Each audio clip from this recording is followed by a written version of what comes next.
नमस्कार दोस्तों, मैं हूँ राज त्रिकारी। आज तारीख है मार्च 1 2025 और समय हो रहा है सुबह के 11 बजकर लगभग 4 मिनट। बात करते हैं एक ऐसे प्रोफेशन की जिसको लेकर मुझे लगता है कि मुझे थोड़ी वीडियो बना के जानकारी देनी चाहिए। और वो जो प्रोफेशन है वो ये कि क्या लोगों को एडवोकेट बनना चाहिए।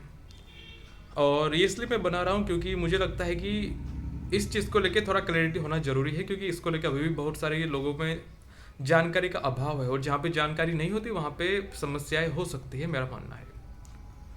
तो आज हम बात करेंगे कि क्या एडवोकेट बनना, एलएलबी करना क्या एक अच्छा उपाय है आज के हिसाब से, 2025 के हिसाब से, और मैं इसको लेकर आज बात करता हूँ। तो सबसे पहली चीज़ कि ये जो प्रोफेशन है उसमें लगभग आपके 10 साल जाएंगे। 10 साल आपको स्टेबल होने में लग जाएगी अगर आपके फैमिली में या आपके जान पहचान में कोई भी लॉयर नहीं है जो आपको गाइड करे। तो अगर आपको खुद से सब कुछ करना है तो, और ऐसा क्यों होगा उस पर भी मैं आता हूँ। बेसिकली ये जो डिग्री है एलएलबी, अगर आप 12वीं की बात करते हैं तो 5 साल की है, अगर ग्रेजुएशन की बात करते हैं तो 3 साल की है। मगर यहाँ पे मेन पॉइंट ये है कि आप जब ये डिग्री ले भी लेते हैं उसके बाद आपको 1 साल लगेगा लाइसेंस क्लियर करने में, बार काउंसिल ऑफ इंडिया का। और फिर आपको स्टेट काउंसिल में भी लाइसेंस वगैरह लेना पड़ेगा, और फिर डिस्ट्रिक्ट एसोसिएशन वगैरह में भी। यानी कि आपको 3 जगह पे अपना रजिस्ट्रेशन करवाना पड़ेगा। यानी कि इसमें लगभग आपके 4 साल तो लग जाएंगे मिनिमम। अगर आप ग्रेजुएशन की बात कर रहे हैं तो, अगर आप 12वीं की बात कर रहे हैं तो लगभग 6 साल, ठीक है। तब जाके आप लॉयर बनेंगे। और मैं समझता हूँ कि 5-6 साल बहुत बड़ा समय होता है। और अगर 5-6 साल मेहनत करने के बाद भी अगर आपकी लाइफ सिक्योर हो जाए तो वो कोई समस्या की बात नहीं है। अगर 5 साल 6 साल मेहनत करने के बाद अगर आप सिक्योर हो जाते हैं, आपको लाइफ टाइम सिक्योरिटी मिल जाती है, तो फिर कोई समस्या की बात नहीं है। मगर यहाँ पे ऐसा नहीं है। 5-6 साल पढ़ाई करने के बाद, लाइसेंस लेने के बाद चीज़ें और भी आगे बढ़ती है। और वो तब तक आगे बढ़ती है जब तक कि आप स्टेबल नहीं हो जाते। और यहाँ पे इस चीज़ को सिस्टमेटिकली प्रोग्राम करना, प्लान करना बहुत ज़रूरी है, क्योंकि अगर आप नहीं करेंगे तो आप बर्बाद हो जाएंगे, ठीक है। आपके 5-6 साल की डिग्री का कोई वैल्यू नहीं रहेगा अगर आप वकील का काम नहीं करते तो चलते धीरे धीरे। पहला तो ये कि जब आप अपनी डिग्री लेते हैं फिर आपको स्टेट काउंसिल में रजिस्टर करवाना पड़ता है, फिर आपको बार काउंसिल ऑफ इंडिया में रजिस्ट्रेशन करवाना पड़ता है, उसके लिए एग्ज़ाम होता है, लाइसेंस लेना पड़ता है। अब यहाँ पे प्रॉब्लम ये है कि वो जो एग्ज़ाम है उसकी अपनी फ़ी केवल 3500 से 4000 के आसपास है। तुम पास करो फेल करो वो अलग बात है। 100 नंबर का पेपर है, लगभग 45% लाने पड़ते हैं उसमें अभी के हिसाब से, ठीक है। साढ़े 3 हज़ार से 4000 फ़ी है, और ये मेरे लिए बहुत ज़्यादा है। मुझे लगता है कि इतनी नहीं होनी चाहिए। ये तो केवल एग्जाम की फ़ी है। मगर आप जब लाइसेंस लेने जाते हैं, पहले की बात बता रहा हूँ, उस समय 30-30 हज़ार रुपये फ़ी लोगों को देनी पड़ती थी, और ये बहुत प्रॉब्लम की बात है। फिर जब सुप्रीम कोर्ट में इसकी एक अपील हुई, सुप्रीम कोर्ट ने कहा कि संविधान में तो 750 रुपये लिखी है, तो 750 रुपये लो। तो अभी के हिसाब से बार काउंसिल ऑफ इंडिया ने 750 रुपये फ़ी लगभग रखी है। हालांकि आप चेक कर लीजिएगा, मगर काउंसिल वालों का कहना है कि हमें 750 में कुछ होता नहीं है, हमें 25 से 30 हज़ार लेना ही लेना है। तो उनका अलग से कानूनी लफड़ा चल रहा है कोर्ट में, फिर पार्लियामेंट में, देखते उसका। मगर मोटा मोटी अनुमान लगा के चलो कि तुम्हें एक तो रजिस्टर करवाना पड़ेगा बार काउंसिल ऑफ इंडिया में, जो कि पूरे देश भर में तुम्हें परमिट देगा केस लड़ने के लिए। दूसरा कि तुम्हें अपने होम स्टेट में रजिस्टर करवाना पड़ेगा जहां पे तुम प्रैक्टिस करोगे। अगर हरियाणा है तो हरियाणा के अंदर, अगर गुजरात तो गुजरात के अंदर, राजस्थान तो राजस्थान के अंदर। वहां पे तुम्हें अलग से पैसे देने पड़ेंगे, 5-6-7 हज़ार मिनिमम है राज्य लेवल पे, स्टेट लेवल पे लाइसेंस के। फिर तुम्हें अपने डिस्ट्रिक्ट लेवल पर रजिस्ट्रेशन करवाना पड़ेगा। तो ये सब चीज़ें हैं, और इसमें तुम्हारा लगभग मान के चलो, अगर मैं कॉलेज फ़ी मिला लूँ, अगर मैं लाइसेंस की फ़ी मिला लूँ, सब कुछ मिला लूँ, तो तुम्हारा लगभग मान के 5 साल में 4 से 5 लाख रुपए चले जाएंगे। 4 से 5 लाख रुपए। 3 साल का तुम्हारा कोर्स होगा, 3 साल या 5 साल जो भी तुम समझो अपने हिसाब से। फिर जो लाइसेंस लेना है बार काउंसिल का, फिर स्टेट काउंसिल का भी लाइसेंस लेना है, फिर तुम्हें डिस्ट्रिक्ट में भी रजिस्ट्रेशन करवाना है। तो इसमें लगभग तुम्हारे 3 से 4 लाख रुपए मिनिमम जाएंगे। और डिपेंड करता है कि तुम्हारा कॉलेज गवर्नमेंट कॉलेज है या प्राइवेट कॉलेज है, क्या है। अगर प्राइवेट हुआ तो फिर पता है तुम्हें क्या होगा। तो ये सब चीज़ें हैं। और इतना सब करने के बाद मैं हमेशा यही कहता हूँ कि आपको ना पैसों को कंपेरेटिवली देखना पड़ेगा।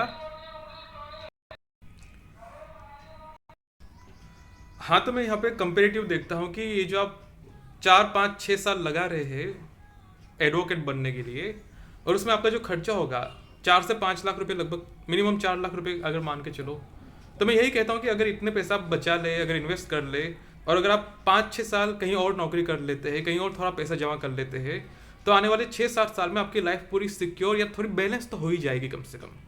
क्योंकि आप पहला तो ये 3-4 लाख रुपए बचा रहे हैं, उसे निवेश कर दे रहे हैं, फिर आप 4-5-6 साल कहीं नौकरी भी कर सकते हैं, छोटी मोटी नौकरी अगर आपको मिल जाती है तो। अगर आप शहर वगैरह में रहते हैं तो, गाँव में तो और भी खराब हालत है।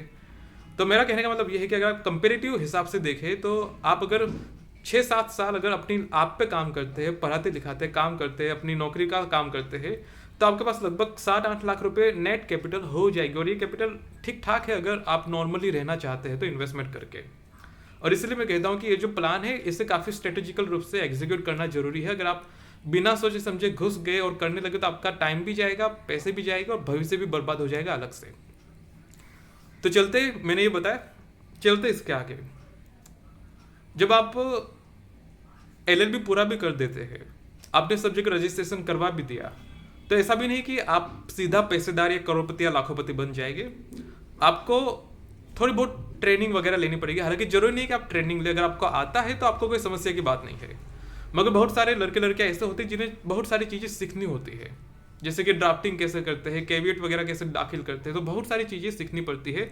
और इसलिए वो सीनियर लॉयर के नीचे काम करते हैं, और जो सीनियर लॉयर होते हैं वो ज़्यादा पैसे नहीं देते, इंटर्नशिप या तुम जो भी कहो, क्योंकि इस पर कोई कानून भी नहीं है, कानून वगैरह कुछ नहीं कि मिनिमम इतना पैसा मिलना चाहिए। तो बहुत सारे लोग एकदम फ्री के भाव में काम करते हैं एक्सपीरियंस गेन करने के लिए। और इसलिए मैं कहता हूँ कि ये भी एक सोचने वाली बात है कि 5-6 साल पढ़ने लिखने के बाद, डिग्री सर्टिफिकेट लेने के बाद, लाइसेंस लेने के बाद ये परिस्थिति ना आ जाए। और जब आप अपने क्लाइंट ढूंढेंगे तो ऐसा भी नहीं कि वो आपको बहुत बड़ा पैसा दे देंगे, वो नॉर्मल पैसे देंगे। और एक समस्या की बात ये भी है कि इसमें कोई रेगुलर इनकम नहीं है, रेगुलर इनकम नहीं है। तो इसलिए मैं कहता हूँ कि अगर आप ये समझ के आते हैं कि इसमें रेगुलर इनकम होगी, तो ये ऐसा नहीं है।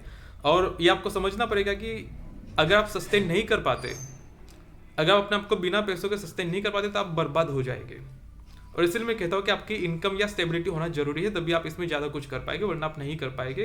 क्योंकि क्लाइंट्स मिलने में टाइम लगता है, और केस चलने में भी टाइम लगता है, आपको चार्जेस भी करने पड़ते हैं, आपको खर्चा भी करना पड़ता है, बहुत कुछ करना पड़ता है। तो आपको ये सब चीज़ें समझनी पड़ती है।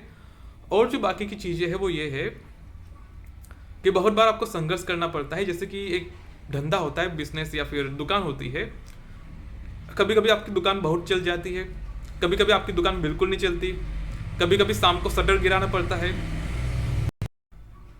तो बहुत बार जब हम धंधा खोलते तो धंधे में ऐसा होता है कि इनकम नहीं हो पाती, आपको दुकान बंद करनी पड़ती, धंधा बंद करना पड़ता है। ठीक उसी प्रकार लॉयर में भी है, एडवोकेट में भी है कि आपको बहुत बार क्लाइंट नहीं मिल सकते, कभी कभी मिल जाएंगे, कभी कभी नहीं मिलेगा। और यहाँ पे जो सरकारी लॉयर है, सरकारी वकील है, वहाँ पे आपको इतना पैसा नहीं मिलेगा कि आप अपना खर्चा निकालते। और बाकी जो वकील का काम है वो बहुत हैक्टिक रहता है, यहाँ वहाँ भागदौड़ करने पड़ता है, एप्लीकेशन वगैरह देनी पड़ती है, स्टैंप वगैरह लगवाने पड़ते हैं, बहुत सारा काम होता है। तो ये भी आपको समझना पड़ेगा कि आप अगर टेबल कुर्सी पे बैठ के करने वाला काम चाहते हैं तो हो सकता है आपको इतना यहाँ पे अच्छा ना लगे, ये भी एक चीज़ है। चलते इसके आगे।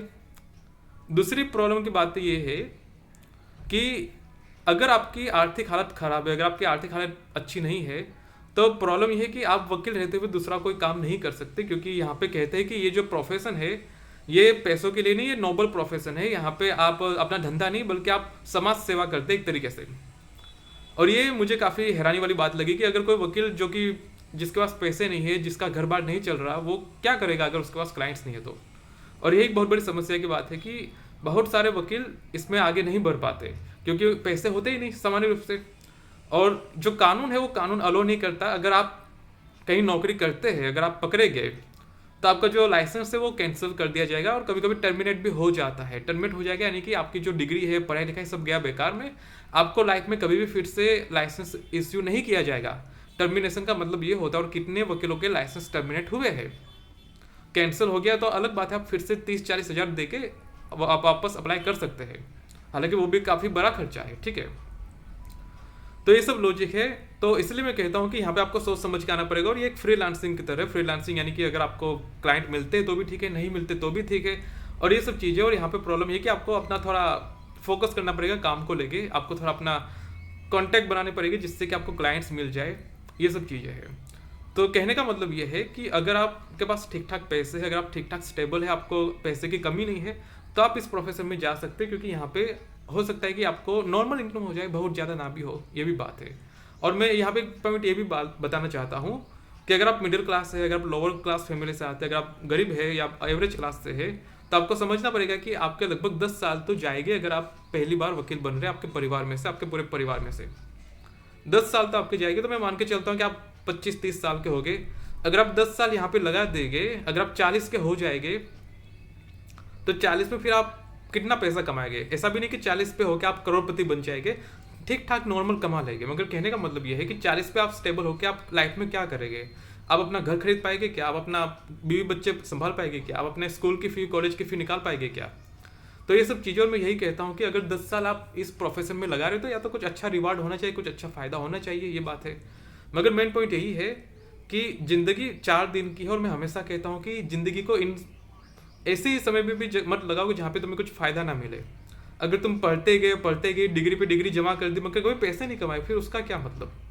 अगर तुम्हारे पास डिग्री बहुत है मगर पैसे नहीं आ रहे तो उसका क्या मतलब? और मैं यही कहता हूँ कि हो सके तो पैसे पे फोकस करो। कहने का मतलब ये कि पैसे तुम किसी भी तरीके से कमाओ, कोई भी काम करो, जरूरी नहीं कि लॉयर बनो, मगर मेन पॉइंट ये है कि पैसा कमाना जरूरी है। अगर पैसे हो गए तो घर बार होगा, बीवी बच्चे हो गए, सब कुछ होगा, मगर मेन पॉइंट ये है कि अगर पैसे ही नहीं होंगे तो कुछ नहीं होगा।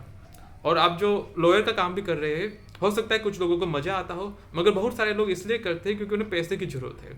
और जहाँ पैसे की इस तरीके से प्रॉब्लम होगी, समस्या होगी, तो फिर आप कैसे सर्वाइव करेंगे? और यही एक चीज़ है कि हमारे देश में जो कानून है या फिर जुडिशरी है, वहाँ पे बहुत सारे पावरफुल लोग अपने आप को स्थापित कर पाते हैं, क्योंकि जो आम लोग होते हैं, जो जिनके पास पैसे नहीं है, जिनके पास स्टेबिलिटी नहीं है, वो लोग इस पर नहीं टिक पाते। तुम एडवोकेसी की बात करो, पॉलिटिक्स की बात करो, बिजनेस की बात करो, फिल्मों की बात करो, तो ये चीज़ आपको समझना पड़ेगा कि ये ऐसे प्रोफेशन है जहाँ पे आप चल गए तो ठीक है, अगर आप नहीं चले तो प्रॉब्लम होगी आपको।